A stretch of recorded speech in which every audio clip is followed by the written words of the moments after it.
My wife told me to leave our house so she could move her ex in. She even said her parents would support her decision no matter what. But after I talked to them, she got kicked out instead.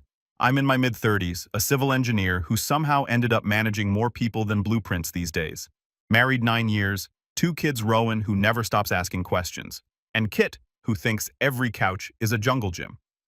We live in a big house owned by my in-laws Gideon and Celeste. Estate planning reasons, they said when they gave it to us to live in.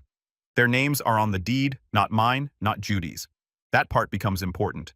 Gideon and Celeste live across town, close enough for Sunday dinners, not close enough to share neighbors. Judy, my wife, is early 30s, raised in a house where arguments end the second money gets flashed. She learned that tone long before she learned accountability. For years, anytime we argued about anything bigger than laundry, she'd jab the same line. "You don't own this place, Dante." I used to ignore it because picking fights around kids is pointless. And honestly, I never cared whose name was on the paperwork as long as my kids had stability. Turns out I should have paid attention. Things shifted when Judy reconnected with an old friend. She said it the way people say just running errands, a tone you use when you want the conversation over before it starts. His name was Steve. I remembered him from stories she told early in our marriage. Charming guy, apparently, the kind who lives small but talks big. Judy said they were catching up.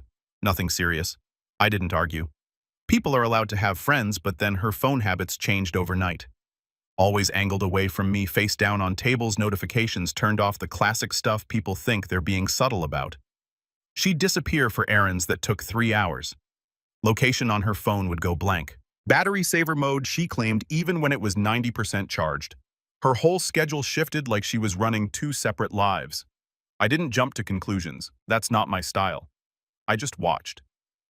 Then we had dinner at Gideon and Celeste's. They're old school people. Sunday dinners, firm handshakes, quiet expectations. With them, big calls run like a board vote. Facts on the table, then a decision. Judy's orbit had split lately. Leora hyped every choice she made while Maeve, once her closest friend, had started to keep her distance. Judy started the evening acting normal, but by dessert she had this smug tilt to her voice. We were talking casually about houses, maintenance, roof plans, typical homeowner nonsense, and she suddenly said with this soft little laugh, "Well, if we ever split, I'm staying here with the kids. Dante will figure it out." She didn't look at me. She didn't. She looked at her parents like she wanted them to witness the power move. I didn't say anything. No point fighting a line that was clearly rehearsed. I just logged it away the same way I log structural stress points on a job site. You don't panic about them, you simply take note for later. A couple days after that, Rowan came home from school and dropped the kind of sentence kids don't realize is a grenade. Mom's friend Steve took us for ice cream. He bought sprinkles for Kit too. I froze for half a second, not out of jealousy, but because it didn't make sense.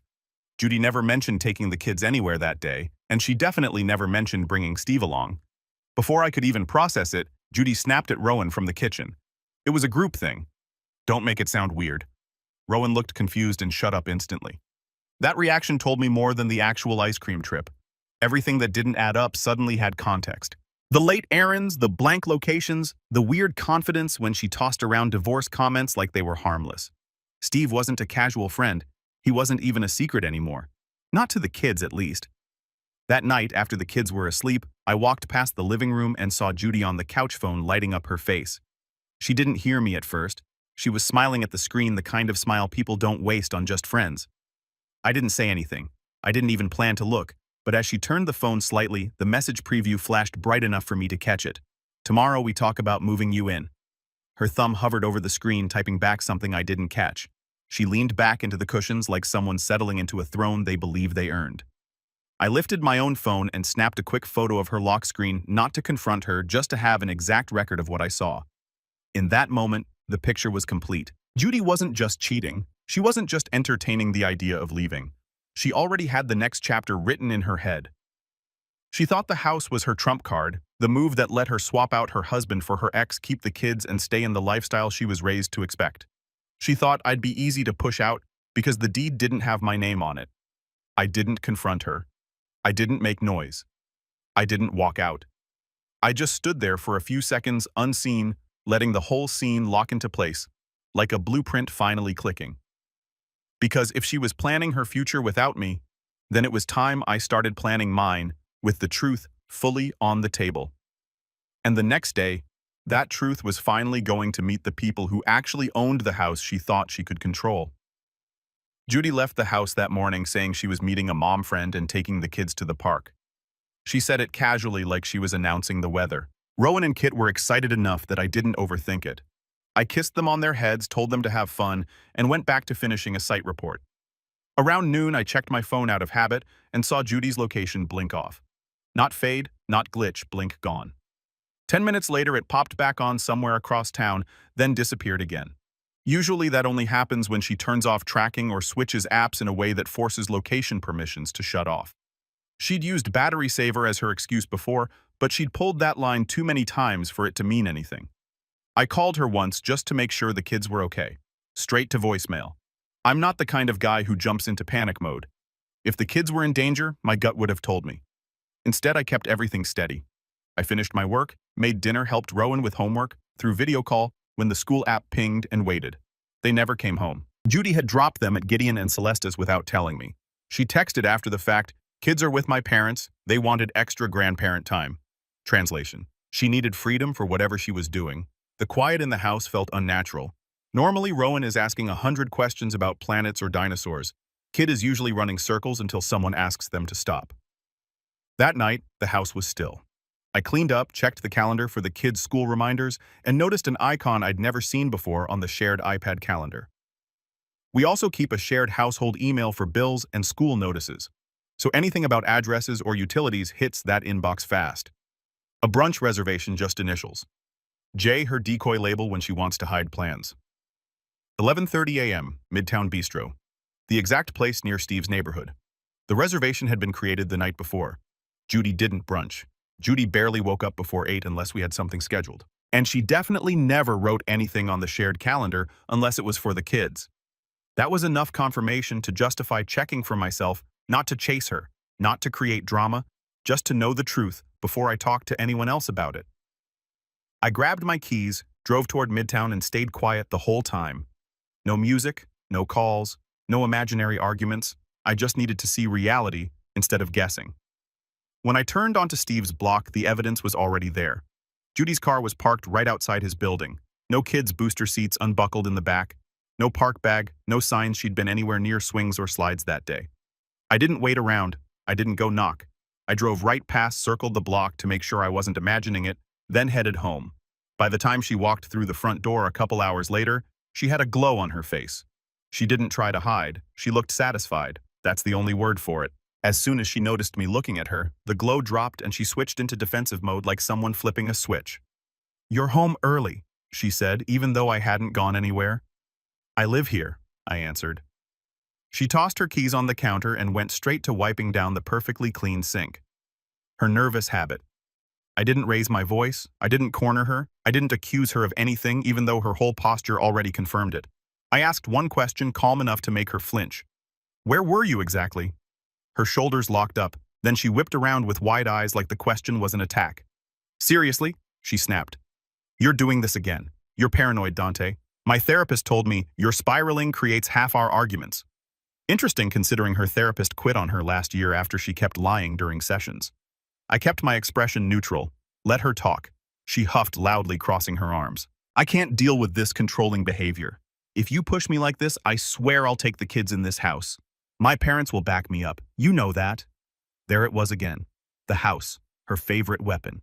The assumption that the property she didn't own somehow made her invincible. She always said it like a final strike, like she believed it ended the conversation. But this time something shifted, because for the first time I wasn't hearing a threat. I was hearing her reveal the exact blind spot she was counting on. I looked her straight in the eyes. Calm, no anger, no fear, just the truth spoken plain. "They own the deed, Judy, not you." Her face froze mid-breath. For a few seconds, she just stood there gripping her phone. Then she pivoted, dropped the defensive tone, and switched into something sharper. She walked past me into the living room, sat down and patted the couch like she was inviting me to sit for a scheduled appointment. "Fine," she said. "Let's just talk now since you're clearly in a mood." I didn't sit. I leaned on the doorway. She inhaled like someone preparing to read from a script. "I'm done with this marriage. I'm with Steve and I want a divorce." There it was. No buildup, no hesitation, no apology. She delivered it like it was part of an agenda she'd practiced all day. The same glow she'd walked in with earlier returned now mixed with control. Before I could respond, she kept going. "I've worked everything out," she said, smoothing her hair like she was resetting a presentation slide. "I'm staying in the house. Obviously, the kids will be with me full-time. Primary custody. That's just the natural arrangement." She spoke slowly, like she wanted me to feel each hit, but not react. "You'll take them every other weekend," she continued. "Maybe a weekday dinner if it makes sense. We'll be mature about it." I realized then she wasn't waiting for input. She was laying out her version of a court ruling. "And once you leave," she added, tapping her nails on the arm of the couch, "Steve will move in, not right away, but soon. The kids already like him. He's good for them, more present than you." In that part, she said with intent aimed right at me, "You're boring, Dante." She said, "You're quiet. You're absent. I've been carrying this marriage. I need someone who actually makes me feel alive." I almost laughed at the idea that Steve, who lived in a box-sized apartment he didn't pay for, was going to become the heroic father figure of her new reinvented life. But I kept my face still. Judy studied me, waiting for yelling or some dramatic collapse. She wanted a reaction she could weaponize later. What she got was one question. "So you're moving your ex into your parents' house with my kids? That's the plan." She smirked, slow confident. She'd been waiting for me to say it out loud. "It's not a plan," she answered. "It's happening." Her whole posture said she thought she'd won. She thought the house was hers to command. She thought Gideon and Celeste would back her because they always had. She thought she could replace me, keep the property, keep the lifestyle, and rewrite the family around Steve. She was so sure of it that she had the nerve to adjust a throw pillow like she was preparing the house for a new era. I didn't yell, I didn't pace, I didn't try to convince her she was making a mistake. There was nothing to salvage here. She'd crossed out the marriage long before this conversation. Instead, I walked down the hall to our room and pulled out a small overnight bag from under the bed. She must have heard the zipper because she followed me to the doorway, arms crossed. "So you're leaving?" she said, chin lifted. "Good. That's step one." I ignored her long enough to put in a pair of jeans, a shirt, and a few essentials. I zipped the bag closed, picked it up, and let her think for about 3 seconds that she had pushed me out. She even stepped aside to give me space. But instead of walking past her, I set the bag gently on the dresser and walked right back to the living room. She turned sharply confused. "What are you doing?" you said. "I didn't say a thing," I replied, sitting down on the couch she'd just staged as her throne. She stared like she couldn't compute the move. "This isn't how this works, Dante," she snapped. "You can't just—" "I'm not leaving," I said calmly. She bristled. "You have to. This house isn't yours," I finished. "And I'm not walking out so you can move your boyfriend in before the dust settles." The look she gave me wasn't anger. It was disbelief. No one had ever refused one of her ultimatums. Not in childhood, not in adulthood, and definitely not in this house. She expected compliance. Instead, I sat there like a problem she suddenly didn't know how to solve. "Gideon and Celeste will side with me," she said, voice shaking now.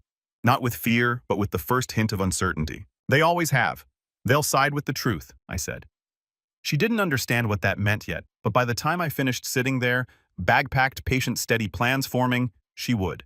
And tomorrow, the people who actually owned the deed would hear everything she'd been planning behind their backs. I wasn't leaving the house. Not until the board saw the full picture for themselves. The next morning, I didn't linger at home. I didn't wait for Judy to wake up and restart her performance. I got dressed, grabbed the bag I packed the night before, and drove straight to Gideon's main dealership office. The place was already busy. Salespeople setting up displays, texts rolling cars out of service bays, normal noise for a weekday morning. Gideon's assistant didn't even ask questions when I walked in. She just pointed me toward his office with a tight expression, like she already knew this wasn't a casual visit. When I stepped inside, Celeste was there too. She was standing next to Gideon's desk with her coat still on as if she'd arrived minutes ago. The way both of them looked at me, serious alert. Waiting told me they'd sensed something brewing. Gideon motioned to the chair opposite him. "Sit," he said, not unfriendly but firm. I sat. No small talk, no warm-up. "I'm going to give you the facts," I said. "I don't need anything from you except to hear them." They nodded. So I started. "Judy's been seeing Steve again," I said plainly. "Not as friends, as an actual relationship." Celeste's eyebrows tightened, but she stayed quiet. I continued laying it all out clean, just as it happened. No dramatics, no commentary. "She's planning to move him into the house. I said her plan is for me to leave." She keeps the kids full-time, and Steve moves in once I'm gone. Gideon's jaw twitched in a way I'd only seen once years ago when a business partner tried to cheat him out of revenue. I kept going. She's been threatening to take the kids using this property as leverage, telling me she'll stay here with them because you'll back her. Celeste sat down slowly as I talked, hands folded tightly in her lap. I told them about Rowan's ice cream comment, how Steve had taken the kids out without me knowing, how Judy snapped at him for mentioning it, how her phone location kept disappearing, how she'd lied about errands and meetups. Then I took out my phone and placed it on the desk. This is the reservation she made yesterday, I said, opening the shared iPad calendar screenshot. Brunch near Steve's place. And this, I swiped to the next image, is the photo I took of her lock screen preview last night. Tomorrow we talk about moving you in. Celeste's face lost all warmth. Not angry, cold, controlled. Gideon didn't speak. He stared at the screen like he was reading a betrayal in plain print. After a long moment, he asked one sharp question. How long has she been seeing him? Months, I said. Longer than she'll admit out loud. I expected disbelief, maybe denial, but neither of them looked surprised by the timeline, just disappointed. Then Celeste spoke first. We warned her, she said quietly. Years ago, we found messages between her and Steve. We told her to cut contact immediately. I hadn't known that. She promised us she had. Celeste continued, her voice going from hurt to something firmer. She told us she was committed to her marriage, to the kids. Gideon's expression hardened. Silent fury. Not loud, not dramatic. Worse. The house, he said slowly, was meant to support a family, not to fund an affair, not to be used as leverage, not for that man to step into. I said nothing. They weren't talking to me. They were processing their daughter's decisions. Celeste leaned back, hands tight on her knees. Our grandchildren don't live with instability, she said. Not in our home, not under our roof. She wasn't talking about me. She was talking about Judy. Gideon exhaled long and controlled. Then he looked at me directly. You and the kids stay. It wasn't a question. It wasn't even an offer. It was a decision. Judy leaves. He added, she made her choice. Celeste nodded once sharply. And Steve will never set foot inside that house. We'll make that clear. I felt the weight shift, not in my favor, not against Judy personally, but toward the kids. Everything they did was for them. Gideon stood up. We're calling a family meeting tonight, he said. 7 o'clock at the house. I knew exactly what that meant. Judy wouldn't expect this. She thought she'd walk into support and sympathy. Instead, she'd be walking into a truth she'd been avoiding for months. Celeste reached for her bag but stopped and looked at me with a steady, unblinking expression. Be here, she said. She's going to explode when she hears it. There was no exaggeration in her voice. No fear either, just certainty, like someone predicting weather they've seen 1,000 times. I nodded. No arguments, no victory laps. I just stood and left the office quietly. The decisions had been made, the meeting was set. And for the first time, Judy's trump card was about to be turned face up in front of the people who actually owned the deck. At 7 o'clock sharp, the four of us were in the living room, the same room where Judy had laid out her fantasy life 24 hours earlier. Gideon sat in his usual armchair, arms folded, expression carved from granite. Celeste stood beside him, posture straight, every detail of her face controlled. I sat on the edge of the couch, not speaking. The room was stiff with purpose. Judy walked in last. She didn't come in hesitant or nervous. She walked in like someone waiting to receive an award. Shoulders back, chin up, a small smirk, like she'd already won a debate that hadn't started. Oh, she said, looking around. Everyone's here? Good. I wanted to talk about next steps anyway. She had no idea she'd walked straight into a wall. Gideon didn't stand. He didn't soften his voice. Judy, he said, sit down. She blinked at the tone, one she hadn't heard from him in years, but sat across from him anyway. Gideon didn't waste time. We know everything, he said. Her smile froze. Everything, what Steve, he answered. The affair, your plan to move him into this house, your threats, all of it. It was like watching a curtain drop. The confidence evaporated, replaced by instant calculation. Judy's brain switched gears so fast you could practically hear it. Her first move was tears. Not quiet tears, dramatic ones. She pressed her hands to her eyes like she'd been struck. I can't believe he would twist things like this, she said between gasps, pointing toward me. He manipulated you. He's trying to turn you against your own daughter. No one moved. Judy peeked through her fingers to gauge the room. She didn't see sympathy, so she escalated. You're choosing him over me, she shouted. Your son-in-law over your own blood. He's lying. You're falling for it. Celeste's voice came in calm and even. We're choosing the kids, Judy, over chaos, over dishonesty, over instability. That shut Judy up mid-breath. Celeste wasn't someone who raised her voice. She didn't need to.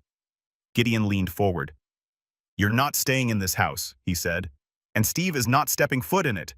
Judy shot up from the couch so fast it scraped against the hardwood. You can't tell me that. This house is supposed to be mine. It's not, Gideon said. It's ours, and we made the rules, not you.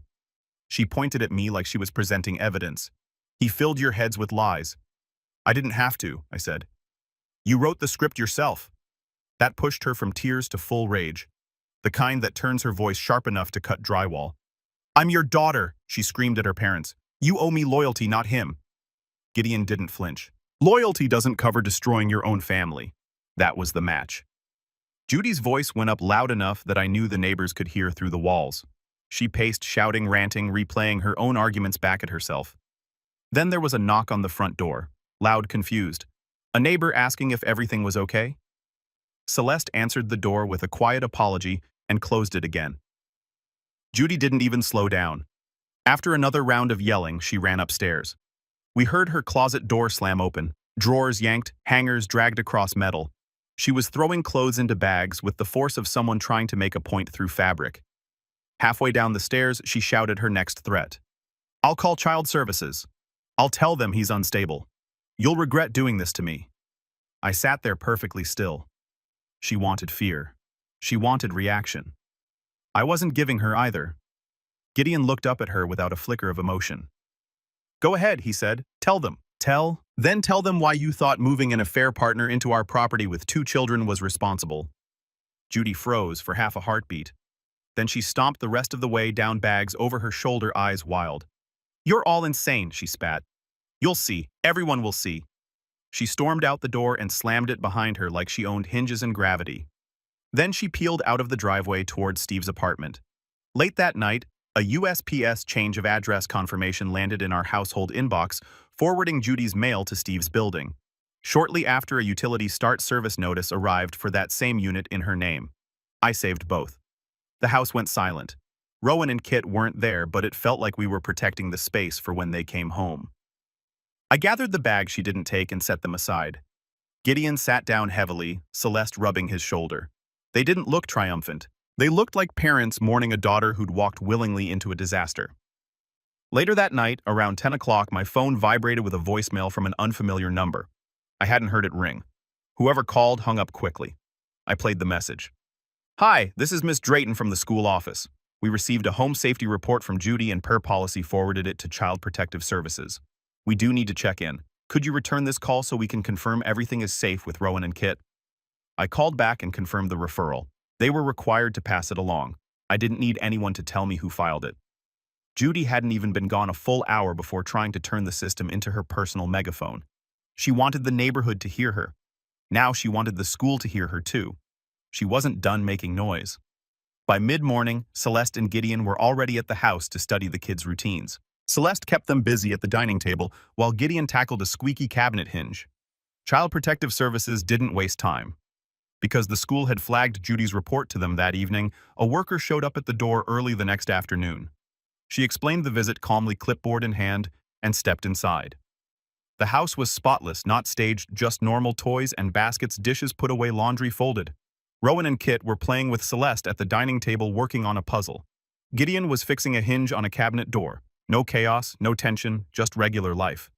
The worker glanced around, took notes, asked routine questions. Had the kids eaten any injuries, any incidents recently? Rowan answered half the questions before anyone else could. Kit chimed in with their own commentary.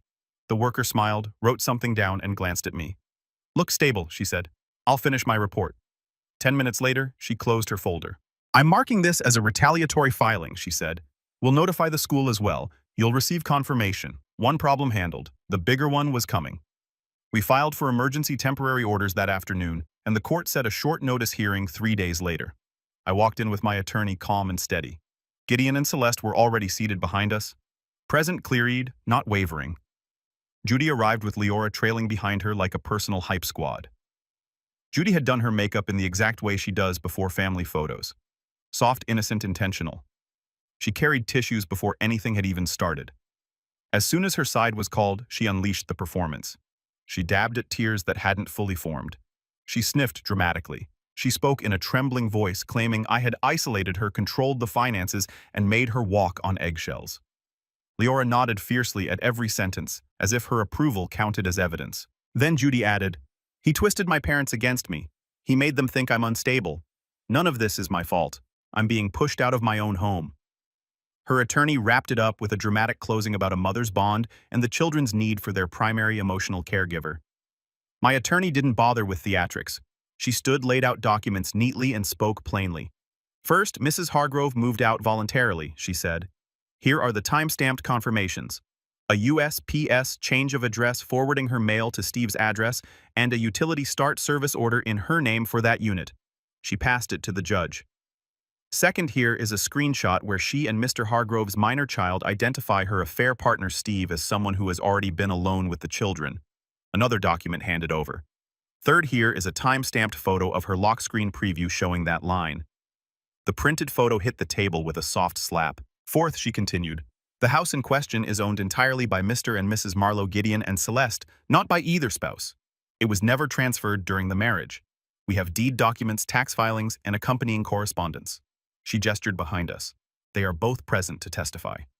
Judy stiffened. Leora whispered something frantic into her ear. Judy's lawyer scrambled for footing. "Your Honor, the house was gifted to the marriage. It functions as marital property. Mrs. Hargrove should remain there for the children's stability." The judge nodded toward Gideon. "Mr. Marlowe, please step forward." Gideon didn't hesitate. He walked to the witness stand, placed one hand on the rail, and answered every question clearly. "We purchased that home for our grandchildren," he said. "It was never transferred to either spouse. We allowed them to live there because we believed they were providing a stable family environment." He looked directly at Judy before turning back to the judge. "That stability no longer exists with her choices. The home was intended to protect our grandkids. That protection still stands." The judge didn't need more than that. She reviewed the paperwork, glanced over her notes, and gave her ruling. "Primary residence for the children will remain with their father, Dante Hargrove. He is in the family home, and the grandparents who own the property have made their expectations clear." Judy's breath hitched loudly. The judge continued, "Mrs. Hargrove will have visitation every other weekend and one midweek evening." Judy gasped like she'd been slapped, and the judge added, turning a page, "The individual known as Steve may not be around the children for 6 months to ensure transitional stability." Judy's chair scraped the floor as she stood up too fast. "You can't do this. You can't." The judge gave her a calm look. "I just did." Outside the courtroom, Judy stormed into the hallway. Voice raised enough that someone down the corridor paused mid-step. "You stole my life!" she screamed at me. Tears streaked her makeup, but she wasn't sad. She was enraged. I looked at her steady and unshaken. "You handed it over when you tried to move him into our kids' bedrooms." Leora gasped as if the words physically hit her. Judy opened her mouth to fire something back, but someone else stepped out of a nearby doorway. "Maeve." She crossed her arms, watching Judy with a look that said she'd stopped believing her months ago. She stepped close enough for only me to hear. "She's already spinning a story online," she said, "and Steve is bragging like he won."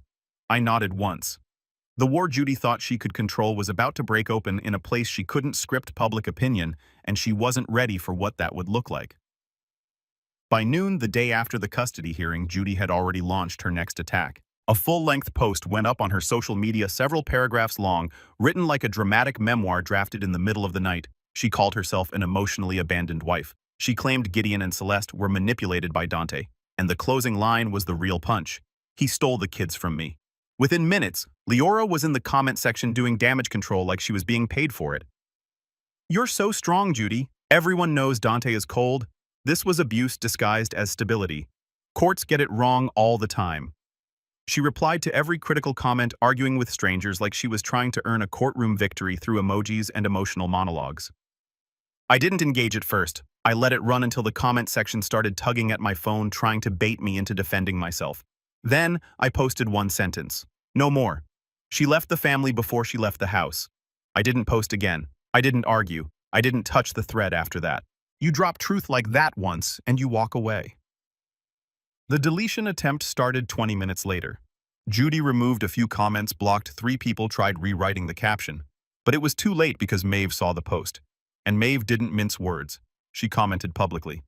I watched her planning to move Steve in while still married. Stop lying for her. No theatrics, no long explanation. Just a clean fact from someone who used to be Judy's best friend. That was the moment the whole thread flipped. People who had been offering sympathy suddenly pulled back. Others started asking questions Judy couldn't answer without exposing herself further. Why was Steve alone with your kids? Isn't the deed in your parents' names? Didn't you move out first? Why did the judge keep the kids with Dante? Every attempt Judy made to defend herself only fed more contradictions. Leora kept trying to patch the holes, but she didn't have enough hands. Eventually, she started arguing with 3 people at once, then 5, then 10. Her tone went from confident to panicked, then disappeared entirely. By evening, the entire thread had transformed from a sympathy grab to a roast session she couldn't stop. It wasn't cruel. It was factual. And then things got worse for her. 2 days later, Steve posted on his own social media a photo of him with another woman, some sunny background, his arm around her shoulders. Caption: surround yourself with people who don't bring drama into your life. Comments full of hearts and cheering emojis. Judy wasn't mentioned, not even referenced. She wasn't even a footnote in his new chapter. That was the final confirmation.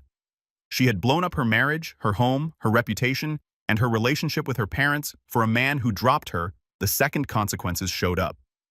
A week after Steve's post, Judy showed up at my door with Leora standing behind her like a backup vocalist. Judy didn't knock gently. She pounded. When I opened the door, she stood there with red-rimmed eyes and a shaky posture, but her voice was still sharp enough to try cutting through me. I need closure, she said, and a chance to fix this. Leora nodded aggressively as if that somehow made the demand official. Judy stepped closer.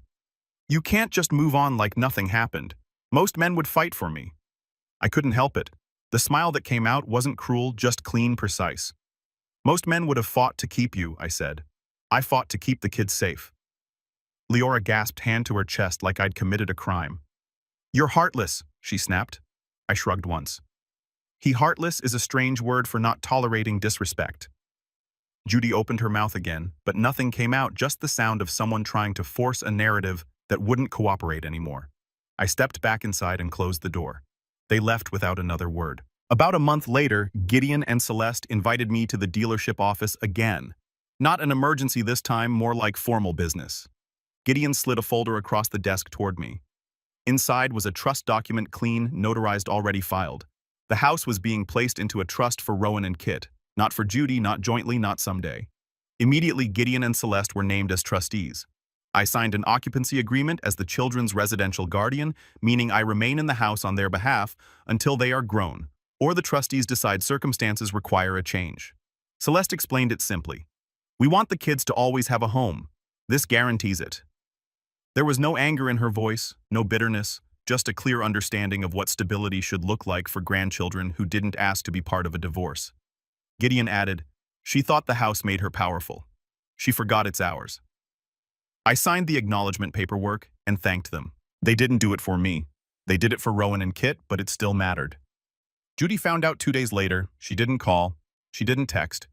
She showed up at her parents' front door and unleashed another screaming match loud enough that their neighbors heard every word. Her parents' neighbors recorded it. Different street, same spectacle. Every shout Judy made only proved the exact point the trust document had been created to solve. Instability doesn't get rewarded, especially when children are involved. In the end, Judy learned the same truth everyone else eventually saw. She wanted to use their money like a weapon. They just made sure the bill landed where it belonged.